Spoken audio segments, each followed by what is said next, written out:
साध संगत जी, प्रेम से कहना धन निरंकार जी। एक नई साखी के साथ स्वागत है आप सभी का आपके ही अपने चैनल पर। आज की साखी का विषय है संत की शरण।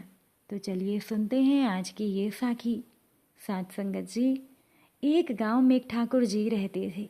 उनके कुटुंब में कोई आदमी नहीं था, केवल एक लड़का था। वो ठाकुर के घर का काम करता था। रोजाना सुबह वो गायें चराने जाता था और दोपहर को लौट कर आता तो रोटी खा लेता था। ऐसे ही समय बीतता गया। एक दिन दोपहर के समय वो लड़का जब गायें चरा कर आया तो ठाकुर की नौकरानी ने उसको ठंडी रोटी खाने को दे दी। उस लड़के ने कहा कि अगर थोड़ी सी छाछ या राबड़ी मिल जाए तो ठीक है। नौकरानी ने कहा, जा जा, ये रोटी तेरे लिए ही बनाई है, खानी है तो खा ले, नहीं तो तेरी मर्जी। उस लड़के को गुस्सा आया। वो सोचने लगा कि मैं धूप में गायें चरा कर आया हूँ, पर मेरे को बाजरे की सूखी रोटी दे दी, राबड़ी मांगी तो मना कर दिया। वो लड़का भूखा ही वहाँ से चला गया। गांव में कुछ दूरी पर ही एक शहर था। उस शहर में संतों की एक मंडली आई हुई थी। वो लड़का वहाँ चला गया। संतों ने उस लड़के को भोजन करवाया और उस लड़के को पूछा कि तेरे परिवार में कोई है? उस लड़के ने कहा, मेरा कोई नहीं है। तो संतों ने कहा, तू साधु वन चला जा। वो लड़का साधु वन गया। फिर वह पढ़ने के लिए काशी चला गया। वो लड़का पढ़ लिख कर विद्वान बन गया और फिर समय पाकर वो लड़का मंडलेश्वर महंत बन गया। मंडलेश्वर बनने के बाद एक दिन उस लड़के को उसी शहर में आने का मौका मिला तो वो अपनी मंडली को लेकर शहर में आया। अब जब ठाकुर जी ने सुना कि कुछ संत महात्मा शहर आए हुए हैं तो ठाकुर जी उनसे मिलने के लिए चले गए। ठाकुर जी ने उनके पास सत्संग किया और प्रार्थना की कि महाराज, एक बार हमारी कुटिया में पधारो, जिससे हमारी कुटिया पवित्र हो जाए। साध संगत जी, ठाकुर जी उस लड़के को पहचान नहीं पाए कि वो लड़का जो कि अब महंत बन चुका था, वो पहले उनके घर पर काम करता था। मंडलेश्वर जी ने भी ठाकुर जी का निमंत्रण स्वीकार कर लिया और वो अपनी मंडली के साथ ठाकुर के घर पधारे। भोजन के लिए पंक्ति बैठी। गीता के 15वें अध्याय का पाठ हुआ। फिर सबने भोजन करना प्रारंभ किया। महाराज के सामने, मंडलेश्वर जी के सामने तख्ता लगा हुआ था और उस पर तरह तरह के व्यंजन रखे हुए थे। अब ठाकुर महाराज मंडलेश्वर जी के पास आए। साथ में ठाकुर का नौकर भी था, जिसके हाथ में हलवे का पात्र था। ठाकुर प्रार्थना करने लगा कि कृपया करके थोड़ा सा हलवा मेरे हाथ से ले लो। ये सुनकर मंडलेश्वर जी को हंसी आ गई। ठाकुर ने पूछा, महंत जी, आपको हंसी कैसे आ गई? ये सुनकर महंत जी ने कहा, कुछ पुरानी बात याद आ गई, इसीलिए मैं हंसा। ठाकुर ने कहा, बोलो, बताइए कि वो क्या बात है। तब महंत जी ने सभी संतों से कहा, भाई थोड़ा ठहर जाओ, ठाकुर बात पूछते हैं तो मैं बताता हूँ। महंत जी ने ठाकुर से पूछा कि आपके कुटुंब में क्या कोई है? ठाकुर बोला, मेरे कुटुंब में केवल एक लड़का था, वो मेरे पास रहता था। उसने कई दिन गायें चराई, फिर न जाने वो कहाँ चला गया। बहुत दिन हो गए, मैंने उसे देखा नहीं। तब महंत जी ने कहा, मैं वही लड़का हूँ। पास में संत मंडली ठहरी हुई थी तो मैं वहाँ चला गया था।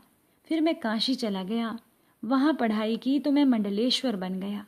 ये वही आंगन है जहाँ आपकी नौकरानी ने मुझे थोड़ी सी रबड़ी देने के लिए मना कर दिया था।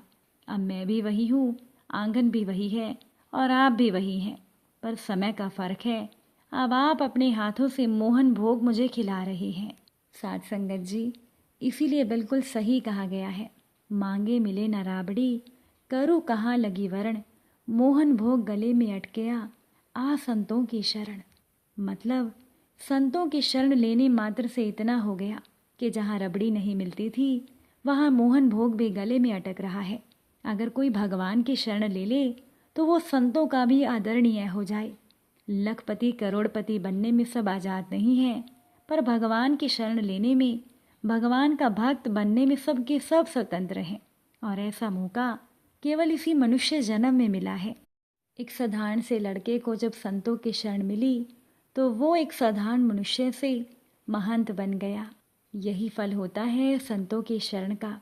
साध संगत जी, एक जंगल में एक संत जी अपनी कुटिया में रहते थे। एक शिकारी जब भी शिकार के लिए वहां से निकलता तो वो संत को प्रणाम जरूर कहता था।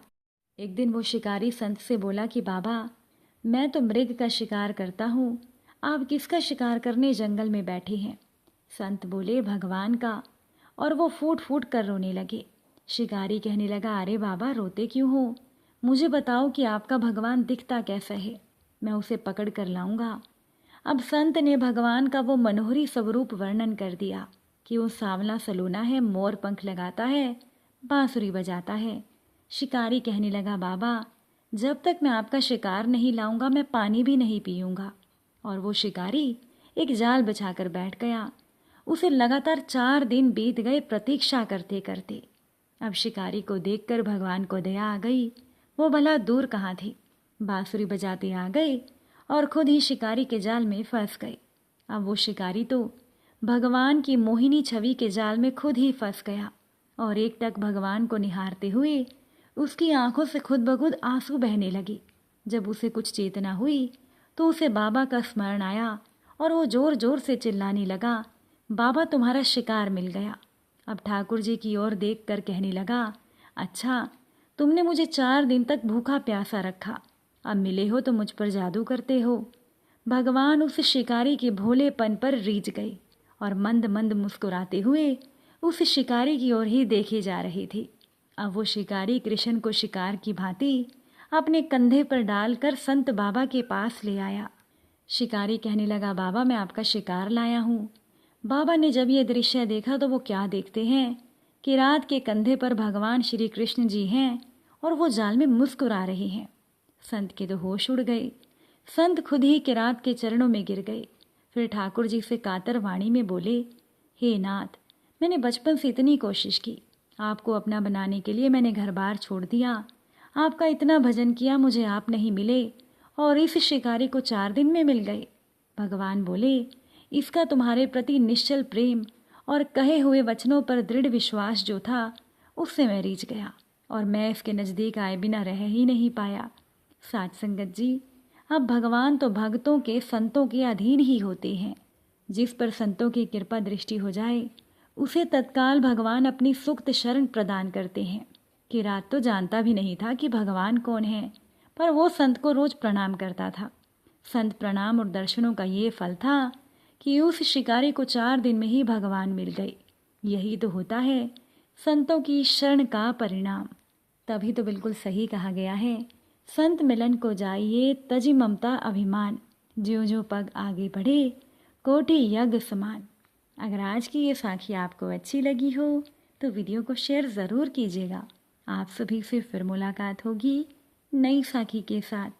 साथ संगत जी, प्यार से कहना, धन निरंकार जी।